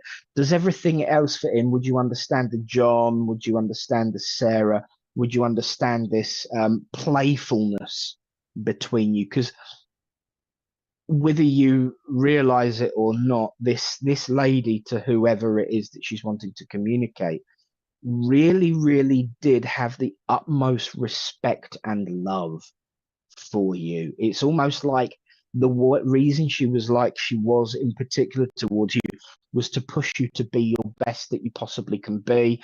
Oh, hello. Controversial, ahead of your time. Love it. We don't need men to tell us what to do. We have enough people telling us what to do. You can stand on your own 2 feet and be strong enough as it is, darling. And there is this kind of glamness about her when it comes to saying her opinion, because I do feel there's this, I can feel this head tilt, and she would have sat it like this and talked like this with the head slightly to one side. I'm exaggerating it because I always do exaggerate the characteristics, but there's the way she was holding her head, is like this and talk like this and talk like that, and look away from people because she was half dreaming, half talking. April is her birthday and your mum's. Thank you. If you can understand the other things as well, then obviously it's going to be for you, Clara. I don't think I've ever given you a message before, Clara. Excellent. And this lady is saying that she was much more of an influence on yourself than perhaps both of you would have given credit for, because of that ill-perceived lack of respect that actually was deeply there from her part. She knew that you were always respectful of her, but she feels that she wasn't always perceived to be as respectful as she felt towards you, because she was just so used to telling people what Mrs. Bouquet. Okay. Yeah. Richard. I love Mrs. Bouquet. As well as the chest, I've also got a pain in my back. Well, I say the back, it's right round here.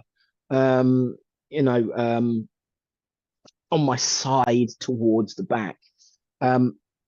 John is so her grandson. Middle name. Thank you, Clara.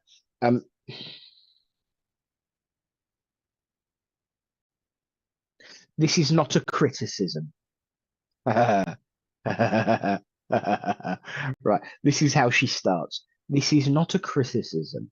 I can see in your picture that you wear glasses. I don't know whether there's been a need for or an actual change, but she's criticizing the fact that they don't sit right or something, or that they slide, or that you're getting annoyed with them or something, or she finds them annoying.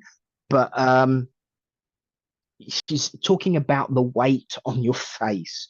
Not very unbecoming, very unbecoming. So I don't know whether this is just something that she would have said or done critical, but it's more about your needs and more about your focus. She was an alpha female. Love alpha females surrounded by them. But yeah, there's just something about the glasses keep sliding. Thank you, Clara. Bless her heart. But she's just talking about it's very unbecoming to be focused. It's okay, you will criticize her. So she's just talking about it's not a criticism. It is more about your needs. They are squinty. Okay, thank you. There you go. So deal with it. And this is the thing. If you agreed with her, you didn't actually get compliments. She would snap back at. If you agreed with her, well, you obviously know what should be done. So deal with it then. You never got applause for agreeing with her. Well, why haven't you done anything about it then? Come on. If you know these things, then you should have already dealt with it. I shouldn't need to tell you.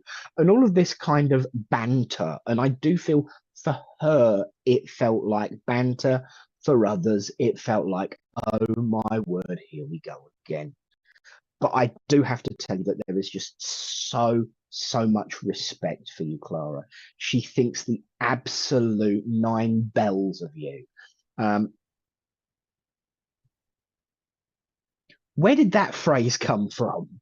I've never used that before. I don't even think I've heard it. She thinks the nine bells. I don't know if nine bells or nine or bells would have some memory link with you, but she thinks the nine bells of you isn't a phrase to my knowledge. It's used, but in another term that's not so complimentary. But she thinks the nine bells of you is what I got, and she just loves the bones of you, which is something slightly more familiar, and wants you to know that she has absolutely the utmost respect for you, even though you've done things that you think she might not necessarily have agreed with. Alpha female, be yourself. That's what she agrees with the most. God bless you, Clara, from her and me. Oh, that's lovely. She'd done everything for her when her daughters were busy. Yeah. Yeah. Daughter-in-laws, oh, she's telling you now, Clara. That's half the problem. That is half the problem. Yeah. We never do say things until it's way past too late. Yeah. Oh, the bells is a football thing. Oh, thank you. There you go. Do you know what, that's interesting, because we should say things, I think, to each other more often than we do really. Why wait till we go to the spirit world to tell a person how much they meant to them? So, oh, it's made her emotional. Oh, Bless that's you, lovely. sorry. That's lovely. Okay. I have a lady that has been with me, and I do also feel I have a gentleman as well, but the lady's making me sort of she's quite a force to be reckoned with, this lady. And I do feel that she must have been involved in some sort of theatre or singing, because I was taken to sort of like old time music halls or theatres and songs and musical films. And I do feel that she was quite a force to be reckoned with. She's got quite a force of energy about her, and she came in like, really, really strong. So I know that she's strong. I also know that she passed with a cancer condition. And I know that she had issues around her stomach, and I feel that that affected her whole body. And it was very hard for her to accept this illness. I do feel that she's a mum, and I just feel that she would have could sing anything, this lady, and I do feel she would just suddenly jump up and start singing. And I've got all the old songs like My Old Man's a Dustman, and also things like The Good Ship Lollipop from the Shirley Temple era. So I know that sort of that theatre and singing and that sort of thing was very, very important to her. So I don't know if she sort of worked in that industry or had strong connections in this industry, but I just feel that she took a step back. Um, she took a step back from life because of this illness, and I also feel that one part of her life that she did sort of hide away a little bit because of the illness. So we've got a bit of a contradiction in terms here, but I just feel there was, when she was well, she was a force to be reckoned with. But I feel when she was poorly, she just sort of stepped away because she just couldn't cope with things as well. And I do feel that whoever I'm linking with was there for her through thick and thin, and that's what is making her a little bit emotional. I also feel that she's very photogenic. She could strike a pose for a photograph with no problem. And I also feel that there is a gentleman that draws close to her. So I do feel that it could be mum or dad or grandparents here. Does this make sense to anybody at the moment? So I just feel that she's here and she just wants to get a message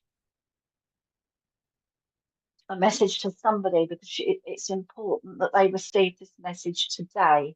So my nan has stomach cancer. She was always singing. She was like a mum to me, and granddad always comes through with her. She was brilliant. Okay, Helen, let's see if I'm with you. And you were always there for her. Okay. I just she's just quite a force to be reckoned with. And I just feel that she'd sort of I also feel that she could mimic people as well. She's got that versatility about her. She could mimic people. She was great with voices. And I feel, and if I am with you, Helen, would you understand where you would have done like a little sketch with her or a little dance with her or something like that? Okay, so they're both nan and granddad are like a mum and dad to you. Okay, but I just feel that she just had this amazing energy. And would you understand? Okay, would you understand that she loved something about cleaning? I feel that she made cleaning the house fun. And I feel she's got a broom, and she would sort of like suddenly just start reacting, sort of like doing like little sketches and things like that with a broom. And she would make you laugh, or you would do it with her. And I feel that you would help her doing her chores and things like that as well. And would you also understand? We were talking about Disney earlier, and would you understand, Helen, Mary Poppins? Because I've got that song, "A spoonful of sugar helps the medicine go down." So I don't know if she sang that to you or you went to see the film Mary Poppins. But she's also saying that she just, towards the end of her life, she got extremely tired. I feel the cancer affected quite lots of different areas of her body. But I just feel that you meant the world to her.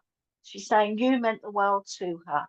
and she just wants to come and be there for you.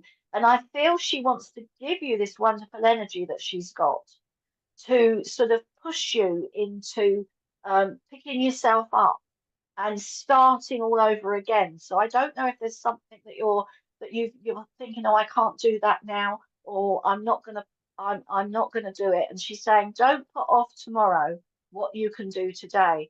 So I feel that there's a situation that where you need to sort of like do something today, make that change in your life today, she's saying. Stop putting things off. It's not good to put things off. And she's saying, I put off going to the doctor. And she said, so she wants you to sort of make this change within your life. And she wants you to move forward within your life. Your granddad is here as well, and he just steps forward. She was the force, and he was the quieter one out of the two, I want to say. But he still loved you just as much as she did. But he was just, I feel that you would just go and sit with him and just be with him. And he would just, he had that silent strength, I want to say, in his personality. And I feel that he would have sort of like had his paper and he would sort of like look over his paper at you and just smile. And I've got the telly being on in the background, and I just feel that this place was a lovely place to be. And it's a place where you felt safe, where you felt cherished, where there was just this lovely warm feeling within their home. And when you used to come in there, it was like she would always smile and just and just be there for you. So take their love, because they want to give you upliftment, and they want to say stop putting off tomorrow what you can do today. So take their love. Take their love. Beautiful, brilliant. Helen says we always had so much fun together. Oh, that's lovely. Wonderful, wonderful reading, Karen. That was absolutely beautiful. She goes on to say she would always make you laugh with everything she did. Oh yes, Mary Poppins. My son loved it, and she did my son's dance and acted this. Yeah. I found things a little difficult in the last year. Yes, he was quieter, but so much fun. Wonderful validation for a beautiful, beautiful reading, including the pranking. Well, I'm pleased that you could take that, Helen. Absolutely. Before I go into my next message, we want to firstly answer the question to Pamela Rogers. Are you coming on TikTok today, Richard? Probably yes, is the answer that you can have to that, Pamela. The other thing is you can help us out, everyone at home. We wanna poll you, don't we, Karen? We do, yes. We're talking. No, we Double L. Double L, Richard. Hello, somebody on here for the first time.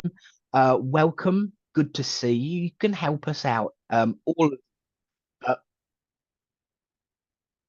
Everyone can help us out in order to make the show what you'd like it to be.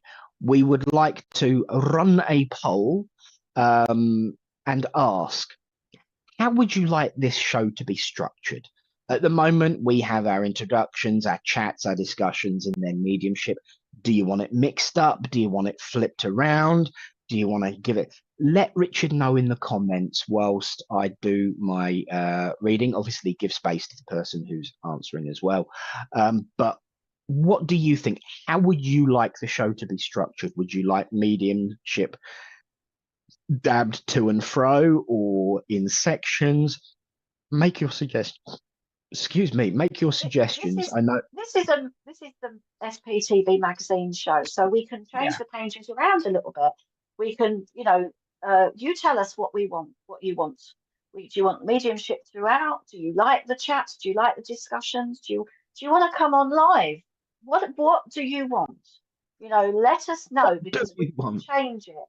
We can change it to suit what you need at this particular moment in time. So please put your comments in the chat. to let Richard know, and then we can discuss and revamp and rejig, because every wonderful show sometimes has a bit of a rejig from time to time. So let us know, it's important. It certainly is. As I've been linked in with this guy for a little while, actually. About halfway through your message, he started kind of like pushing forward.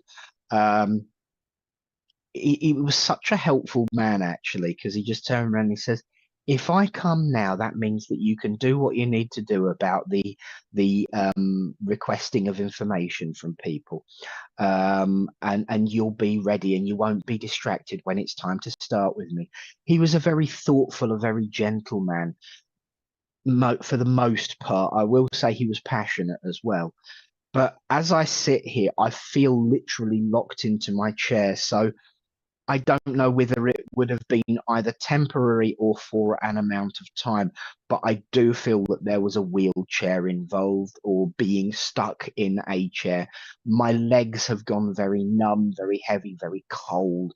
So I know that there would have been a problem with the usage of legs. I also know that this young, and I do call him a young man, I would say he was somewhere around 20s to 30s, but I'm not very good at telling people's ages, so that's why I give you a 10-year window. But he was sort of like that kind of early adulthood. And there was a frustration with this chair. And that's why I said about he was easygoing for the most part. I'm hearing the name Dave being thrown out in connection with him, and I know that there would have been a lot of health issues around him. I know he was very passionate and would get very frustrated. There is something about the chair being either pushed or thrown across the room at one point in frustration, and he's saying that wasn't him. That wasn't him. As far as a relationship is concerned, he was many things to many people, but I do want to say that there is this that in relation to who is watching today, he's saying, I was a son, I was a husband, I was a father. And so, you know, when every time he mentions the word father, I get deeply emotional. So it feels like he might not have had very long with a child that he left behind when he passed. And he does get very, very emotional. And I am feeling a really, really, really sharp stabbing pain right here. And that's actually right there. And that goes directly into the, so I don't know whether he would have had a chest drain as part of his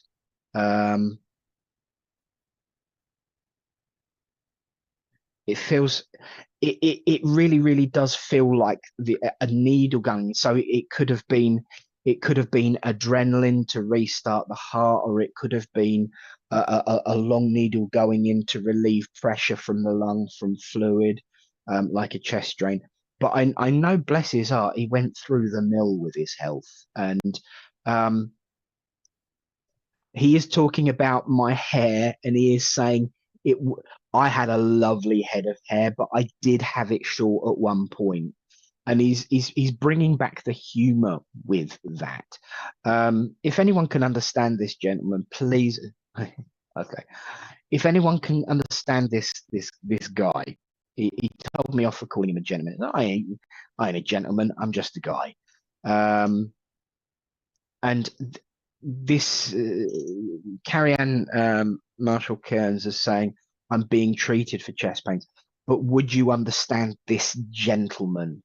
And it felt too much me to be kind of someone, because literally he's giving me the exact position where the needle went in, which is really, really weird. And it is kind of like that kind of area there where it could either be the heart or because it's just beside the the sternum where the needle could get through the rib bone. So if anyone can understand that, please let me know. Because this guy, in spite of his frustrations when he was poorly, he was just such a fun guy to be around. And he's kind of like blowing that all away. And he's got this wonderful thick head of sandy coloured hair. He's got this huge. Can I get away with saying that? You won't be offended. Oh, right. Okay. So Tonya is saying could be my dad filled up with lungs, and Carrie Ann was saying, oh my God, could be dad. You would understand that he left behind a child, and he had such a gorgeous, gorgeous smile. He always looked younger than he was up until he was poorly, in which case then things caught up with him.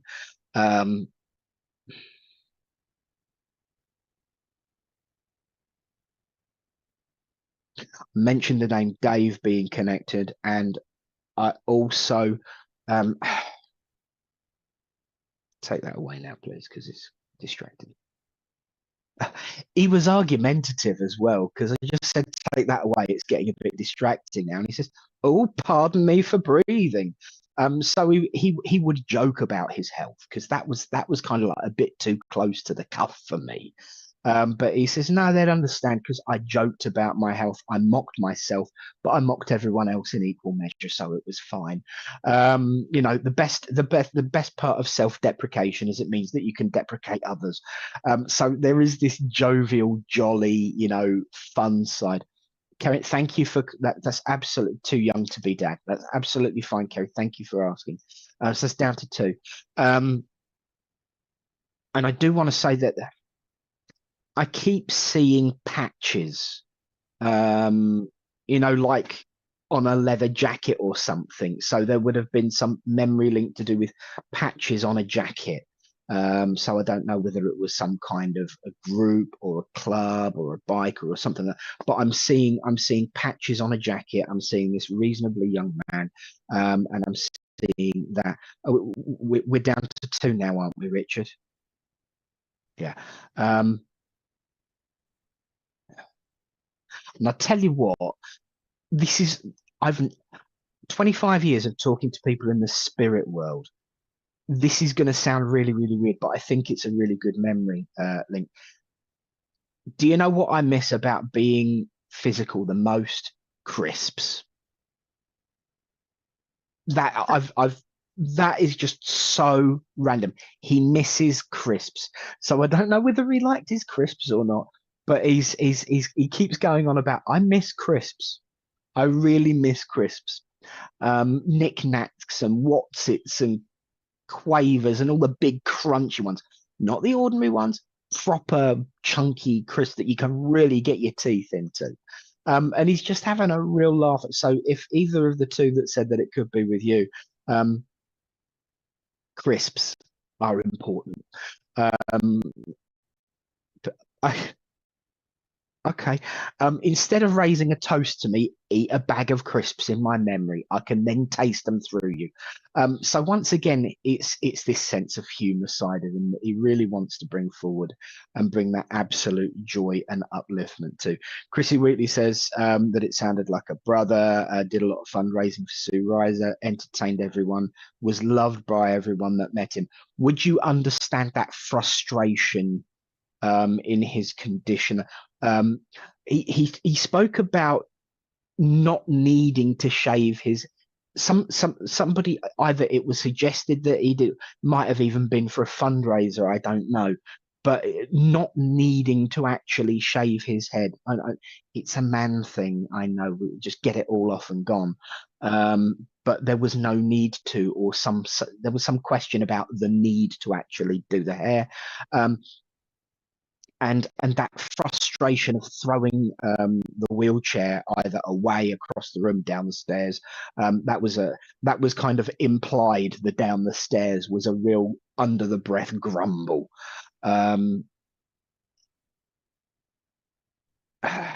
and really, really stiff.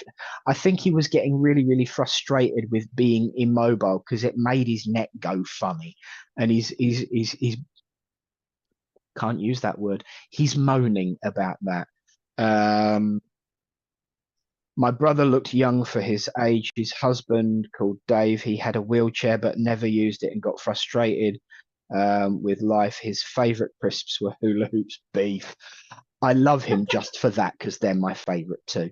May I work? Thank you to everyone else who spoke out, but that kind of that rings true with the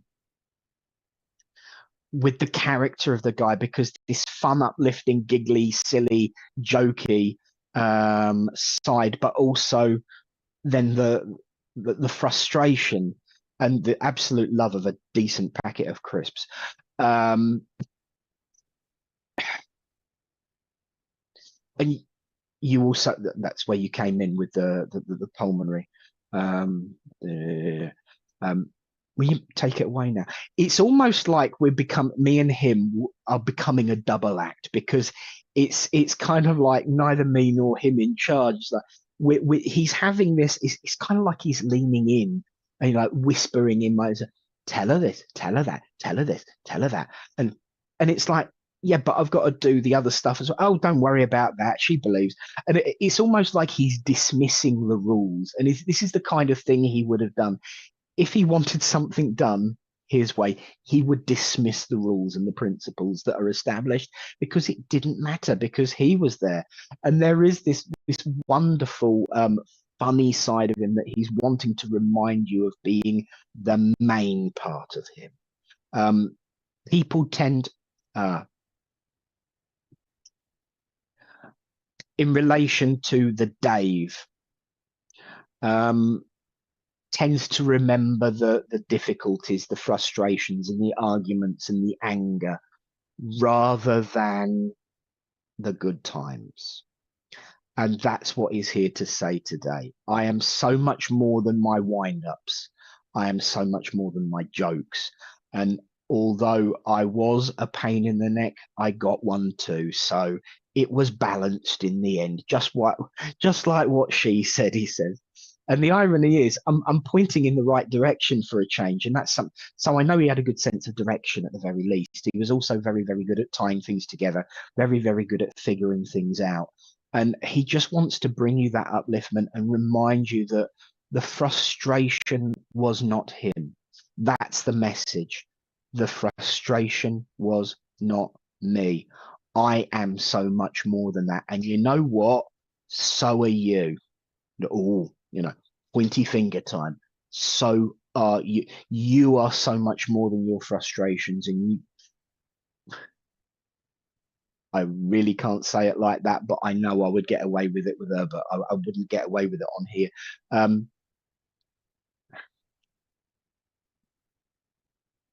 Get it together, dear, is the translated version of what he would have said. And remember that you are more than the sum of your parts, and that experiences affect you in the moment, but you were already something before that. So fight the good fight, stand up for what you believe, but give yourself a break. Get and pull one's self together, dear. What was that?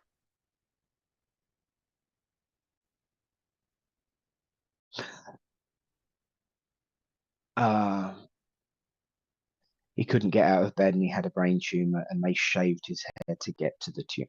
Thank you. He loved his hair, and that's what he's. Oh, what a vain what's it! I love him. He loved his hair, and he's saying it's perfect now, perfect now. Always will be perfect now. I can have whatever I want, darling. So take his decent haircut. Apparently there's somebody else there's somebody else in the family that needs a decent haircut, in his opinion. I have to say, in his opinion. But do take his absolute requirement of joy to be the memory. And do take his absolute love. And I'll say, God bless you, Christine. Oh, that was lovely. And do you know what? I could taste the crisps when you said crisps. Yeah.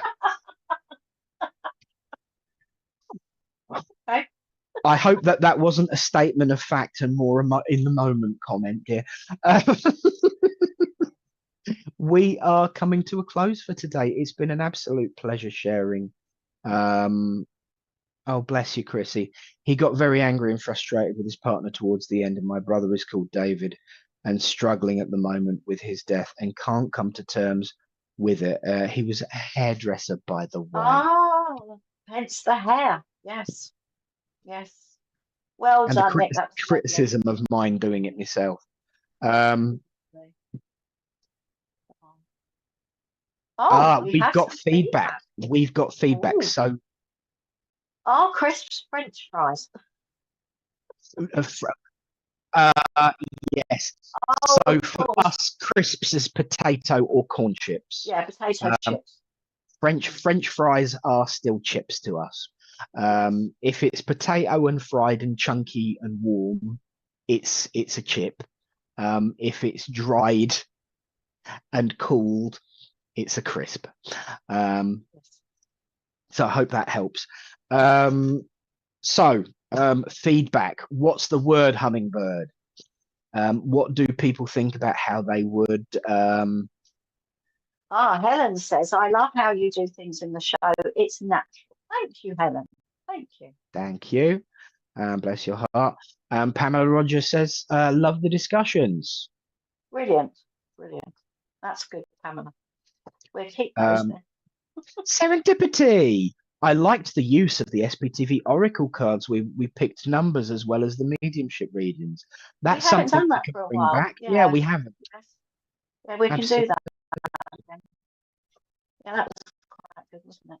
I like it the way it is. I'm happy with what you are comfortable with, especially when doing the readings. But I'll watch a few more, maybe comment again. Thank you, Lisa. Well, bless you, Lisa.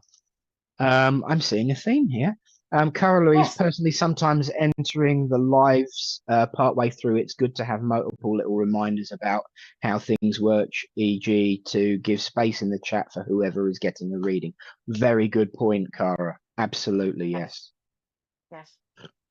Yeah, we'll have to take all this in. Readings throughout seems a great idea. I'm enjoying the show so much so far. Thank you both. Oh, that's lovely. Thank you, Tukey Green. Yes. Lovely. Lovely. And Nicholas says, I love your Mondays as they are. Oh, thank you. Thank you. We just like to, make sure that we're all on the same page, that we're doing what you want. And absolutely. I love our Mondays. I have to say Mondays. I love Mondays. We can make a few gentle tweaks to, do more things and get more in. But, it is your show, so it's important that we get that feedback from you. But you know what we want in return? Shares.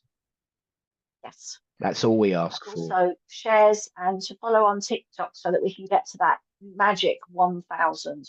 So that then we can go, and I love the way you both work as a team. It's beautiful. Thank you, Clara. That's lovely. Much appreciated. We in spite of, it's gone noon now, so I can't say it again.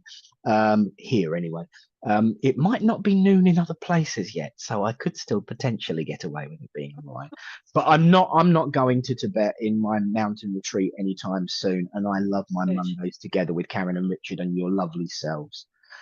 So we can mix it up a bit, keep the chat, keep the mediumship, bring back some of those cards. And we've got guests coming up as well in the next few weeks. Yes. Someone's been busy.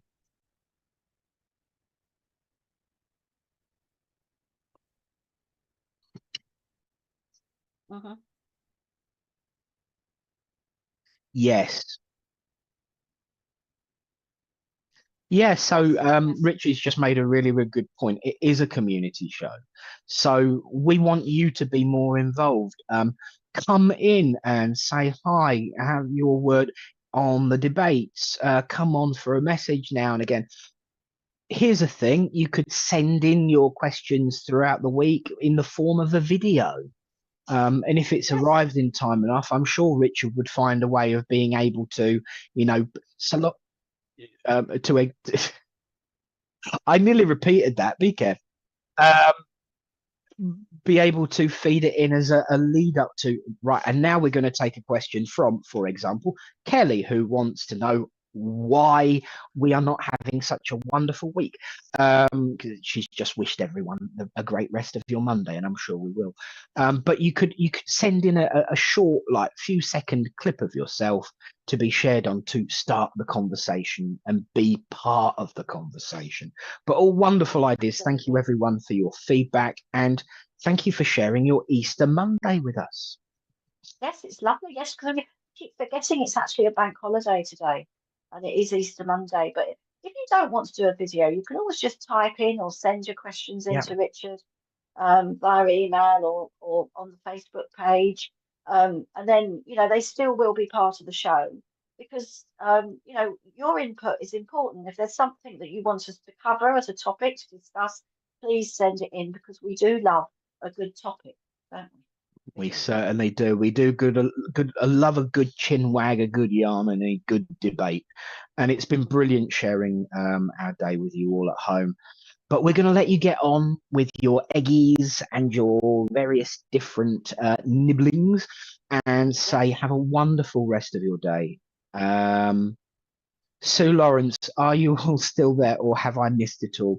We're about to say goodbye, my darling. Bye. Sorry.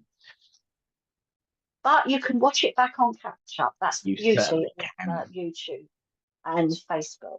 So you can watch it back, and you can still put your comments in if you want to add to the poll that we've had about what you want in the show, so that you still feel part of it. So Absolutely, yes. So don't forget, 8 p.m. tonight, the wonderful Heavenly Sprinkles of Claire Pasterfield. Reminder, she wants people to come on with us. So if you're available, get the Zoom code ready. And of course, stay tuned for more details to whether that wonderful paranormal investigation that you can be a part of happens depending on the delivery schedule. But for me, it's have a wonderful day and God bless you all. and for me, it's enjoy you on Let Loose on Wednesday at 10:30 as well. So much going on SPTV. So please stay tuned. And it's lovely to share this time with you. Lots of love. Take care. Bye. God bless.